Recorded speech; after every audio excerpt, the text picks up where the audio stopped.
Good morning, students. It's a pleasure to have you back in our civics class. In the previous module, we had learnt about the territorial constituencies and also about the first house of the parliament, that is the Lok Sabha. Let us move ahead and learn about the next house of the parliament, that is the Rajya Sabha. Students, the Rajya Sabha is also known as the upper house or the second house of the Parliament of India. It is called as Rajya Sabha because the members are the representatives of the constituent states and the union territories. These members are not directly elected by the people. They are elected by the MLAs, members of the state legislature. Children, just as there is the legislature at the central level, similarly, there is the legislature at the state level. The members of the state legislature are known as MLAs, members of the Legislative Assembly or Council.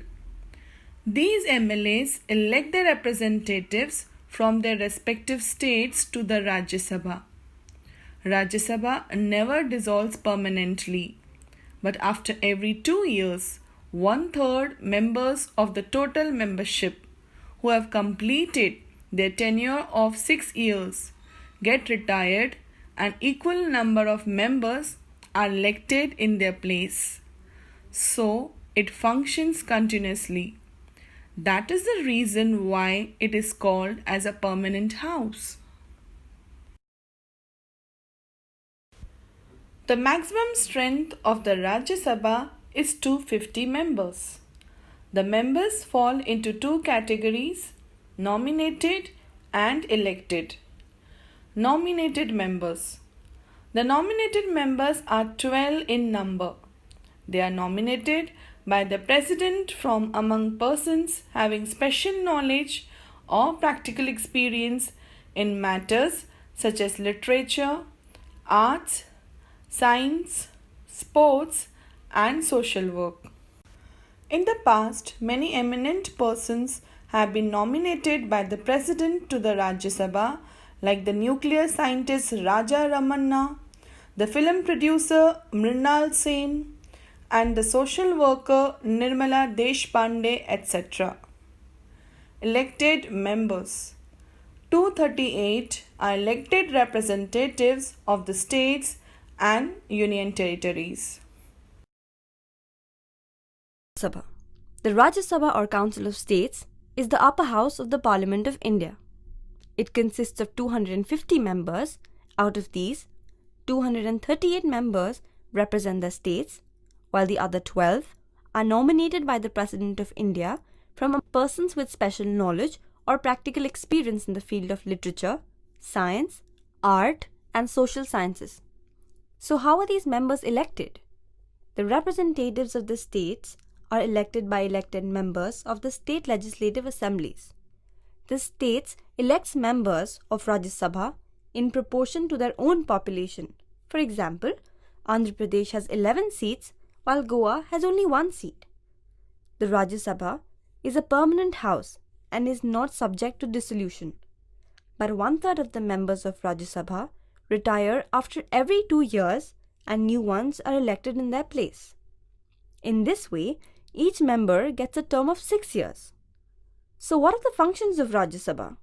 Like the Lok Sabha, the Rajya Sabha also has the power to discuss and introduce a bill. The approval of the Rajya Sabha too is necessary for converting a bill into a law. The members can put a question against the ministers and criticize the government's policies. Then why is the Lok Sabha called the powerful house? As the members of Rajya Sabha are not elected directly by the people, money bill cannot be introduced in the Rajya Sabha as the Lok Sabha can. The Rajya Sabha can delay the bill by 14 days proposed by the Lok Sabha and send it back for the recommendation. But the Lok Sabha may or may not accept the changes.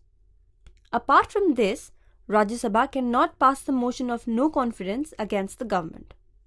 So, the Rajya Sabha is the upper house of the Parliament of India. It has maximum 250 members, including 230 representatives of states and 12 members of the special knowledge area. Except money bill, Rajya Sabha has the power to discuss or introduce a bill. The approval of the Rajya Sabha too is necessary for converting a bill into a law. After understanding the basics of the Lok Sabha and the Rajya Sabha, let us understand their functions. Being the houses of the legislature, the most important function of the members of the parliament is to formulate the laws that benefit the people of India. With the change in time, there is a need to make new laws for the people of India. Similarly, there are certain laws that get outdated or are not applicable in the present time. So there is a procedure to bring about changes in both. That is prescribed by the Constitution. In accordance to the procedures, the Parliament fulfills this primary and important responsibility. The second function is to keep a check on the plans and policies of the Prime Minister and the Council of Ministers. Since representatives of the houses act as the voice of the people, there are multiple ways through which this control can be exercised. It is the responsibility of the Parliament to see that the Council of Ministers does not disregard the Parliament and functions under its supervision. The third important function is to make amendments to the Constitution. Children, amendment means the changes that are done in a legal document or laws. Sometimes the need to make changes in the constitutional laws arises. So it is the responsibility of the Parliament to make those changes. It is the Parliament who discusses why the amendment is required and decides whether to accept it or not. The Constitution Amendment Bill is considered to be an important bill. Now, what do you mean by the term bill? A proposal for a new law or to amend an old one before it is converted into a law is known as a bill.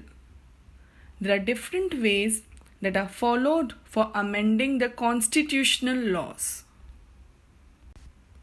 Certain provisions in the Indian Constitution are amended by simple majority of the Parliament, whereas some provisions require special majority, that is 2/3 members of the Parliament, and few provisions are amended by special majority plus consent from more than half of the constituent states.